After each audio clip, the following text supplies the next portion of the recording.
يرفع الله الذين آمنوا منكم والذين أوتوا العلم درجات والله بما تعملون خبير. Metode Al-Bidayah, jembatan ngaji kitab kuning untuk para pemula. Bismillahirrahmanirrahim. Assalamualaikum warahmatullahi wabarakatuh. Alhamdulillah, pada kesempatan malam hari ini kita dapat melanjutkan kajian rutin kita tentang teori dasar ilmu nahwu, yang insya Allah pada kesempatan malam hari ini kita sudah sampai pada halaman 89, yaitu tentang bab isim nakirah dan isim ma'rifat.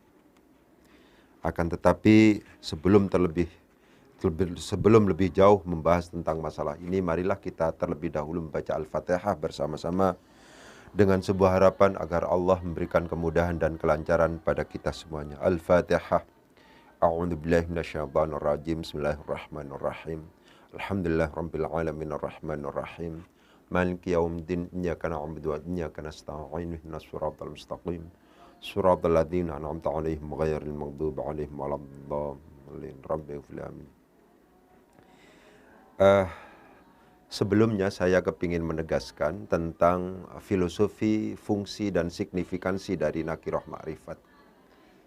Sering saya tegaskan, utamanya bagi teman-teman yang sekarang sedang mengajar, jadi guru, jadi ustadz di madrasah, di formal, di non formal dan seterusnya, itu bahwa konsep isim nakirah dan isim ma'rifat itu adalah merupakan materi prasyarat. Lagi-lagi harus saya tegaskan seperti itu. Kalau seandainya kemudian murid dan peserta didik kita itu tidak memahami konsep tentang nakirah dan konsep ma'rifat ini, nakirah ma'rifat ini, maka akan mengalami hambatan dan kesulitan ketika masuk pada pelajaran-pelajaran inti. Saya tegaskan misalnya begini.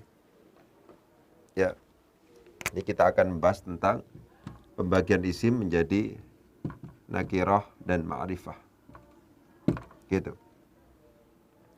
Nakirah dan ma'rifat ini harus kita kuasai terlebih dahulu dan akan menjadi dasar lagi-lagi ketika kita membahas tentang mubtada dan khabar. Ya. Ketika kita membahas tentang na'at man'ut. Gitu. Ketika kita membahas tentang hal. Ketika kita membahas tentang misalnya munada, kita membahas tentang tamyiz misalnya, ya, tentang munada misalnya juga ada nakirah maksudah, nakirah ghairu maksudah, ya, itu akan berpengaruh dan banyak lagi pembahasan-pembahasan. Yang intinya adalah pembahasan tentang nakirah ma'rifat ini sangat penting dan menentukan perjalanan peserta didik kita ketika pada akhirnya harus dibebani materi-materi lanjutan yang itu sifatnya inti. Itu semacam itu. Ya, saya contohkan misalnya. Yang namanya mubtada itu bagaimanapun juga harus terbuat dari isim ma'rifat. Wala yajuzul ibtida bin nakirah. Yang namanya mubtada itu bagaimanapun juga tidak memungkinkan kecuali terbuat dari isim ma'rifat. Begitu ya. Jadi nakirah ma'rifat itu menjadi sangat penting. Muhammadun qaimun misalnya. Ini Muhammadun jadi mubtada. Mubtada itu harus terbuat dari isim ma'rifat. Itu semacam itu. Pemahaman murid kita tidak akan mungkin bisa maksimal kalau seandainya tidak memahami konsep ma'rifah nakirah, sementara yang bersangkutan sudah menginjak pada pembahasan tentang mubtada khabar. Itu tidak memungkinkan. Itu semacam itu. Jadi penting untuk saya tegaskan bahwa nakirah ma'rifat ini merupakan prasyarat untuk masuk pada konsep mubtada dan khabar. Ya. Misalnya tentang na'at misalnya. Kalau seandainya misalnya ja'a rajulun, di sini akan mahirun. Di sini nakirah, di sini nakirah.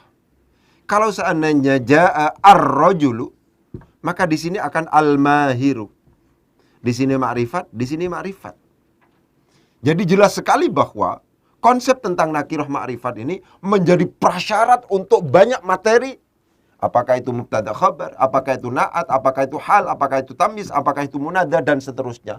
Yang intinya adalah saya kepingin menegaskan bahwa pemahaman tentang ma'rifah nakiroh ini sangat penting. Ini akan menentukan apakah pada akhirnya murid-murid kita akan bisa maksimal menguasai materi-materi inti atau tidak. Ini sering saya ulang-ulang, ya. Ini sering saya ulang-ulang karena kalau seandainya seorang guru itu kemudian sudah paham tentang signifikansi pentingnya materi ini untuk perjalanan keilmuan tata bahasa murid-muridnya misalnya, paham tentang itu, bahwa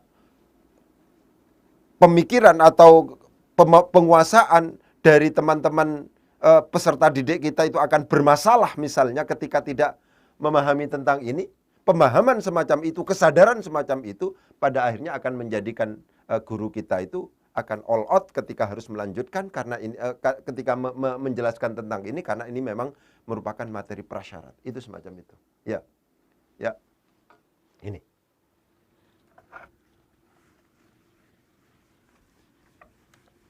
Saya contohkan lagi. Ja'a Muhammadun rakiban. Ini namanya hal. Hal harus terbuat dari isim nakirah. Sahibul hal harus terbuat dari isim ma'rifat. Itu semacam itu. Ya. Jadi tidak memungkinkan kalau seandainya kemudian murid kita tidak ngerti apa itu ma'rifah, apa nakirah misalnya, sementara yang bersangkutan dibebani materi tentang hal, itu tidak memungkinkan untuk bisa menguasai. Akan terjadi lompatan berpikir yang pada akhirnya murid kita berkesimpulan bahwa materi ini sulit, lebih disebabkan karena prasyarat yang sebenarnya harus dikuasai itu belum dikuasai. Ya, lagi-lagi terus akan saya kampanyekan masalah ini bahwa materi prasyarat itu sangat penting untuk dijadikan sebagai dasar untuk masuk pada materi inti. Murid-murid kita harus kita nyatakan belum siap untuk belajar tentang fa'il ketika misalnya yang bersangkutan nggak ngerti maklum majhul. Murid-murid kita harus kita simpulkan belum siap untuk belajar tentang maf'ul bih sementara yang bersangkutan belum paham tentang misalnya lazim muta'addi.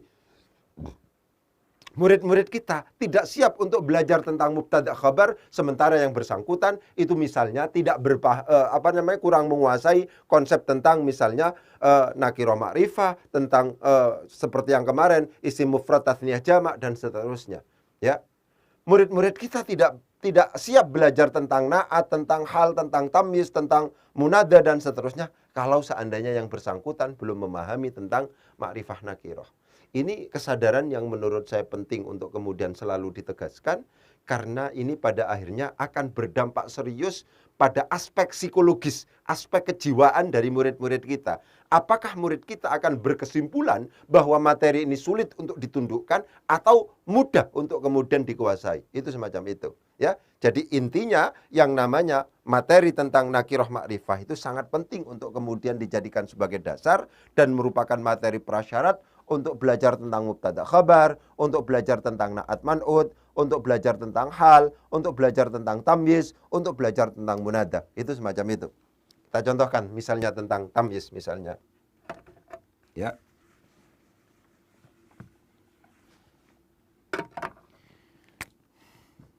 Ishtaraitu ishrina kitaban. Ini tamyiz namanya.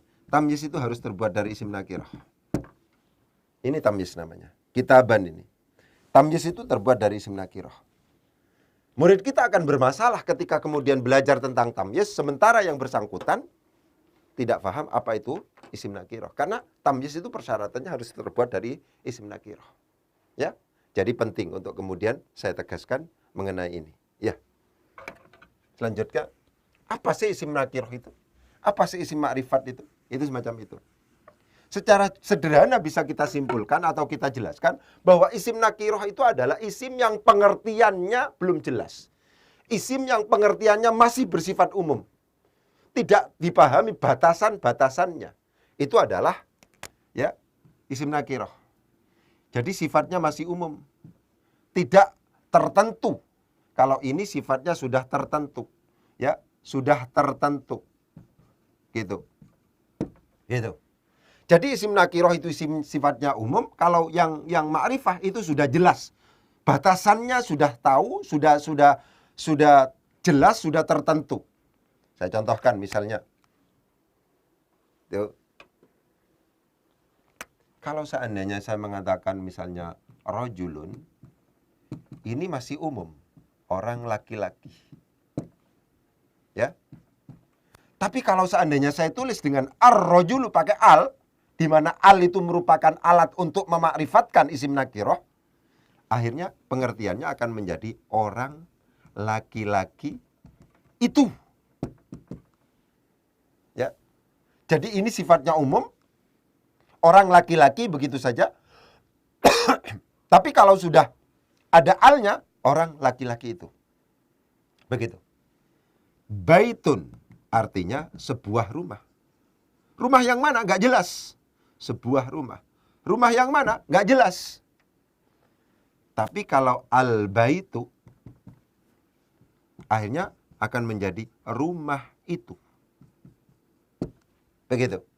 Jadi jelas bahwa yang namanya isim nakiro itu sifatnya umum, kalau isim makrifat itu sudah khusus. Salah satu alat untuk memakrifatkan isim nakiro itu adalah ada al. Itu semacam itu. Saya misalnya mengatakan tilmidun misalnya. Tilmidun. Seorang murid. Seorang murid. Murid yang mana? Gak jelas. Pokoknya murid yang penting. Tapi kalau seandainya saya tulis at-tilmidhu, at-tilmidhu, ya, murid itu. Artinya adalah murid itu. Apa yang membedakan ini? Ini adalah sifatnya umum, ini sifatnya jelas. Ini sifatnya tertentu, khusus. Ya.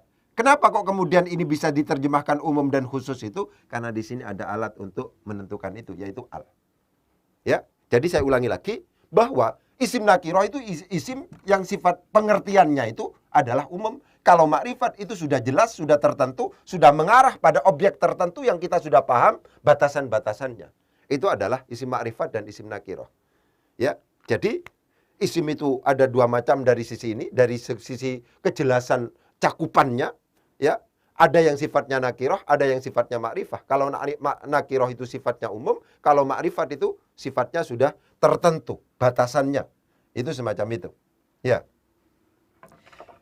Sederhananya dalam aplikasi itu begini. Pokoknya kalau seandainya sebuah kalimat isim itu sudah di luar bagian dari isim ma'rifat, itu disebut sebagai isim nakiroh. Oleh sebab itu penting untuk kemudian kita sebutkan yang termasuk dalam kategori isim ma'rifat itu apa saja. Ada di sini namanya isim dhamir. Ya. Ada yang di sini namanya isim isyarah. Ada di sini namanya isim mausul. Pokoknya itu aja. Ini namanya misalnya ada isim alam. Isim alam. Ada isim plus al. Ada isim al-mudhaf ilal ma'rifah. Al-mudhaf ilal ma'rifah. Begitu. Jadi ini sederhana begitu. Pokoknya kalau seandainya kita menemukan sebuah kalimat isim kok di luar ini, dia bukan isim dhamir, dia bukan isim isyarah, dia bukan isim mausul, dia bukan termasuk dalam kategori isim alam atau nama, dia nggak ada alnya, tidak dimudhafkan kepada isim ma'rifat. Kalau seandainya bukan masuk dalam kategori ini, maka dia termasuk dalam kategori isim nakiroh. Begitu saja. Ya. Jadi kita tahu dari bahwa itu adalah isim ma'rifat bagaimana? Karena dia merupakan bagian dari isim ma'rifat. Kenapa ini kok disebut sebagai isim ma'rifat? Ya, karena ini isim dhamir, begitu. Kenapa ini kok kemudian disebut sebagai isim ma'rifat? Ya, karena ini isim isyarah, sederhananya begitu. Kenapa ini kok kemudian disebut sebagai isim ma'rifat? Ya, karena ini isim mausul. Kenapa ini kok kemudian disebut sebagai isim ma'rifat? Karena ini isim alam ini, nama ini. Kenapa ini kok kemudian disebut sebagai isim ma'rifat? Ya, karena ada alnya. Kenapa ini kok kemudian disebut sebagai isim ma'rifat? Ya, karena ini al-mudhaf ilal ma'rifah. Itu sederhananya begitu. Kalau seandainya sebuah kalimat isim yang kemudian kita temukan itu di luar ini, di luar bagian dari kelompok isim ma'rifat ini, baik itu isim dhamir, isim isyarah, isim mausul, isim alam, isim plus al-mudhaf ilal ma'rifah, kalau seandainya kita menemukan sebuah kalimat isim kok kemudian di luar ini, maka ini masuk dalam kategori isim nakiroh. Itu semacam itu. Ya. Itu yang sederhana begitu. Ya. Jadi kita contohkan misalnya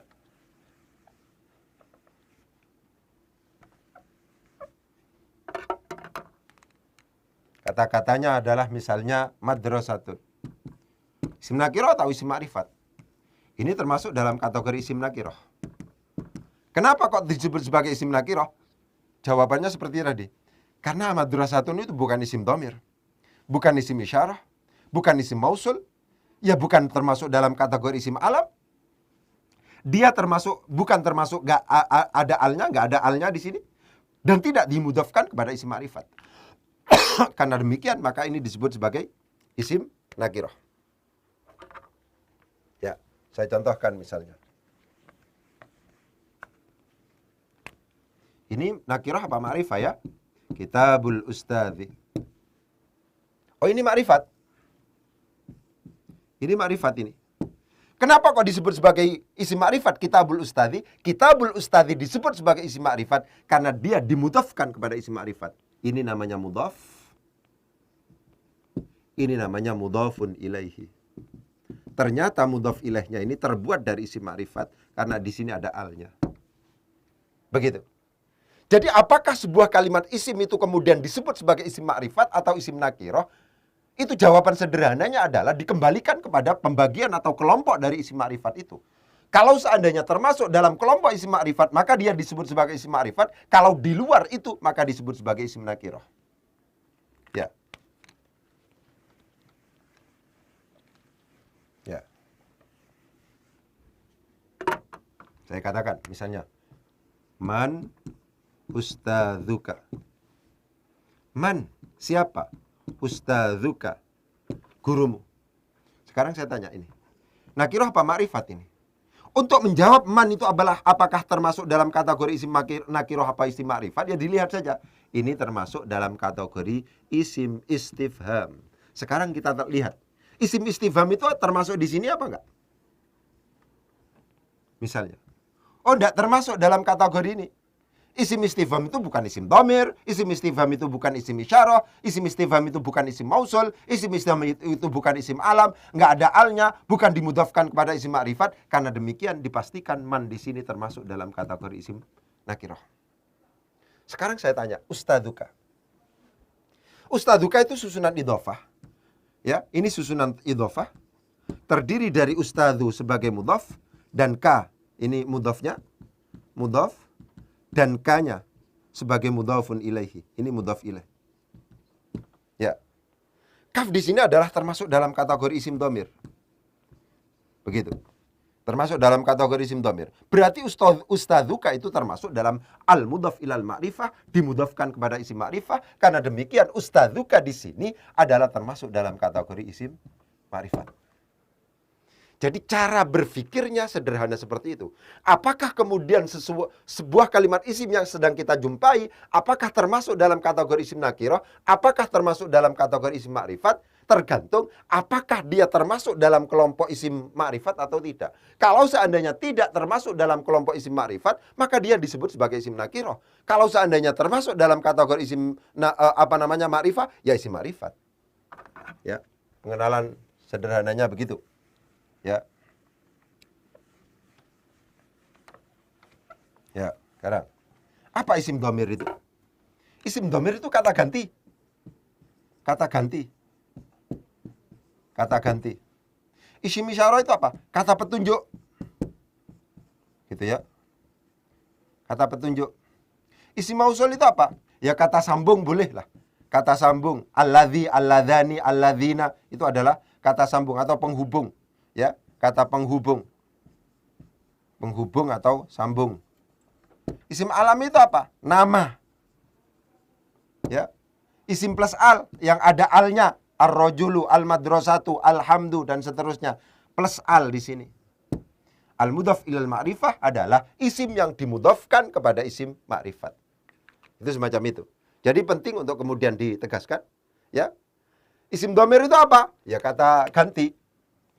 Huwa huma hum, hiya huma hunna, anta antuma antum, anti antuma antunna, ana nahnu. Itu isim dhamir. Isim dhamir masuk dalam kategori isim ma'rifat itu. Ya. Isim isyarah itu apa? Kata petunjuk. Hadza, hadzani. Misalnya haula'i, hadhihi, hatani, haula'i. Itu isim isyarah itu. Yang itu bisa diteliti di sini, ya. Sederhana kok itu hanya ya. Pokoknya yang penting apal, ngerti bahwa ini kelompoknya hadza. Ya, kelompoknya hadza, hadzani misalnya, hadzani misalnya, kemudian hadzani, kemudian haula'i. Ya, isim mausul.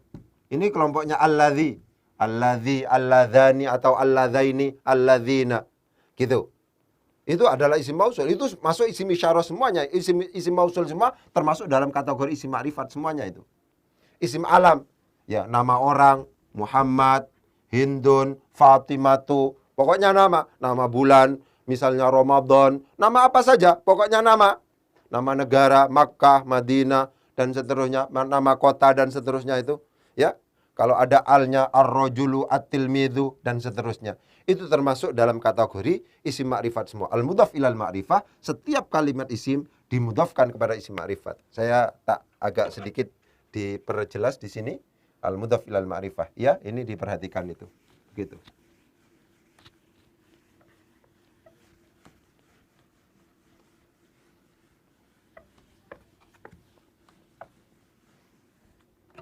Misalnya, ini al-mudhaf ilal ma'rifah. Misalnya, yang pertama misalnya dimudhafkan kepada isim dhamir. Isim dhamir. Dimudhafkan kepada isim dhamir dulu ya. Ini mudhaf ilaihnya yang saya tulis ini. Misalnya ini, kita buka. Ini mudhaf ilaih. Mudhaf ilaih ini berupa isim dhamir. Ya, begitu. Dimudhafkan kepada isim isyarah. Isim isyarah. Ya. Kitabu hadza. Kitabnya anak ini. Misalnya. Ini isim isyarah ini. Menjadi mudhaf ilaih.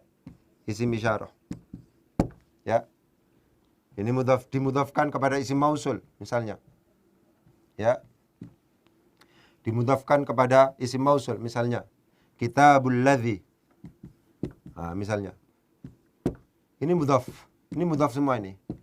Ini mudhaf ilaih. Mudhaf ilaih. Ya. Kemudian dimudhafkan kepada isim alam. Misalnya, Kitabu Muhammadin. Ini mudhaf ilaih. Ya. Misalnya, dimudhafkan kepada isim yang ada alnya. Kitabur rajuli.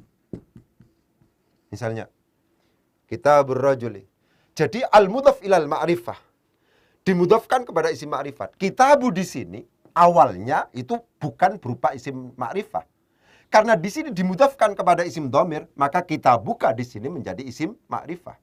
Kitabu di sini adalah awalnya bukan berupa isim ma'rifah. Kalau dimudhafkan kepada isim isyarah menjadi isim ma'rifah. Kitabu hadza ini menjadi berhukum ma'rifah. Kitabu di sini adalah awalnya berupa isim nakirah. Tapi karena dimudhafkan pada alladzi yang merupakan isim ma'rifah, itu menjadi al-mudhaf ilal ma'rifah, sehingga ini berhukum ma'rifah. Kitabu di sini awalnya berupa isim nakirah. Tapi karena dimudhafkan kepada Muhammadin yang merupakan isim alam, maka di sini disebut sebagai al-mudhaf ilal ma'rifah. Kitabu di sini awalnya berupa isim nakirah. Tapi kemudian dimudhafkan kepada ar-rajulu yang ini merupakan isim ma'rifah, akhirnya kitabur rajuli menjadi isim ma'rifah. Ini semuanya akhirnya disebut sebagai al-mudhaf ilal ma'rifah, itu berhukum ma'rifah. Itu semacam itu. Ya. Jadi penting untuk kemudian ditegaskan al-mudhaf ilal ma'rifah ini. Ada al-mudhaf ilal ma'rifah, isim yang dimudhafkan kepada isim ma'rifah. Apakah itu dimudhafkan kepada isim dhamir? Apakah dimudhafkan kepada isim isyarah? Apakah dimudhafkan kepada isim mausul? Apakah dimudhafkan kepada isim alam? Apakah dimudhafkan kepada isim yang ada alnya, ya, plus al? Itu semuanya pada akhirnya berdampak pada menjadi ma'rifah. Ya, kita buka, kitabu hadza, kitabul ladzi, kitabu Muhammadin, kitabur rajuli misalnya. Akhirnya susunan idhofah ini itu menjadi isim ma'rifah semuanya. Itu semacam itu. Ya. Jadi penting untuk kemudian ditegaskan dalam konteks ini bahwa yang penting adalah pemahaman bahwa yang namanya konsep nakirah dan ma'rifah ini adalah merupakan materi prasyarat untuk masuk pada bab yang banyak yang selanjutnya. Itu semacam itu. Apa sih definisi isim nakiroh itu? Isim nakiroh itu definisinya adalah isim yang bersifat umum. Tidak mengarah pada objek yang sudah tertentu. Jadi kalau saya gambarkan kitabun, ya sebuah kitab. Kitab yang mana gak jelas. Pokoknya sebuah kitab. Itu semacam itu.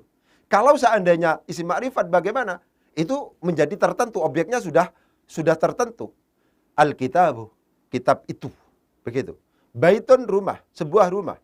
Al-baitu, rumah itu. Rajulun, seorang laki-laki. Ar-rajulu, orang laki-laki itu. Itu semacam itu. Aplikasinya bagaimana untuk di dalam kitab itu, misalnya kita menentukan bahwa ini adalah isim nakirah, ini isim ma'rifat. Pokoknya, ini sudah pokok itu melebihi kaidah, sering saya katakan seperti itu. Pokoknya kalau seandainya sebuah kalimat itu kok kemudian masuk dalam kategori isim ma'rifat, kenapa kok masuk dalam kategori ma'rifat? Karena ma'rifat sudah memang jelas, sudah dijelaskan oleh para ulama. Isim ma'rifat itu adalah isim dhamir, kata ganti. Ya, huwa huma hum, hiya huma hunna, anta antuma antum, anti antuma antunna, ana nahnu. Itu isim ma'rifat semua itu. Ya kan? Ada isim mausul. Alladzi, alladhani, alladzaini, alladzina, allati, allatani atau allataini, allati. Ya. Apakah mausulnya itu khas atau mustarak? Ya, mohon dibaca di sini. Ya. Mohon dibaca di sini. Sudah ada rinciannya di situ. Gitu. Tinggal menghafalkan, begitu ya. Itu semuanya masuk dalam kategori isim ma'rifat. Gitu ya. Hadza misalnya isim isyarah. Hadza, hadzani, haula'i. Ya, hadhihi, hatani, haula'i misalnya. Itu semacam itu. Dzalika, dzanikuma, ulaika misalnya. Tilka, tanikuma, ulaika. Itu semuanya termasuk dalam kategori isim isyarah. Begitu. Kalau seandainya masuk dalam kategori yang sudah disebutkan tadi, apakah itu isim dhamir, isim isyarah, isim mausul, isim alam, isim plus al-mudhaf ilal ma'rifah, maka itu bagian dari isim ma'rifat. Kalau selain itu, maka itu termasuk dalam kategori isim nakirah, sebagaimana yang saya contohkan tadi, man ustadzuka. Man itu istifham. Istifham itu bukan isim dhamir. Istifham itu bukan isim isyarah. Istifham itu bukan isim mausul. Istifham itu bukan isim alam. Istifham itu nggak ada alnya, misalnya seperti itu. Karena demikian, man itu termasuk dalam kategori isim nakirah. Itu nanti penting untuk kemudian kira-kira man ustadzuka, dalam konteks man ustadzuka itu mana yang harus kita jadikan sebagai mubtada, mana yang harus kita jadikan sebagai khabar, dan seterusnya. Jadi penting untuk kemudian ditegaskan, ya. Jadi dalam pertemuan pertama ini nanti ini hal-hal yang pokok dulu, Pokoknya nakirah ma'rifat itu penting untuk masuk dalam pembahasan selanjutnya. Kemudian yang termasuk dalam kategori isim ma'rifat itu seperti apa? Ya, al-mudhaf ilal ma'rifah itu seperti apa? Nanti akan kita lanjutkan dalam pertemuan-pertemuan selanjutnya. Ya, mungkin itu yang bisa saya sampaikan dalam konteks pembahasan tentang ma'rifah nakirah ini. Kurang lebihnya mohon maaf. Wabillahi taufiq wal hidayah. Wassalamualaikum warahmatullahi wabarakatuh.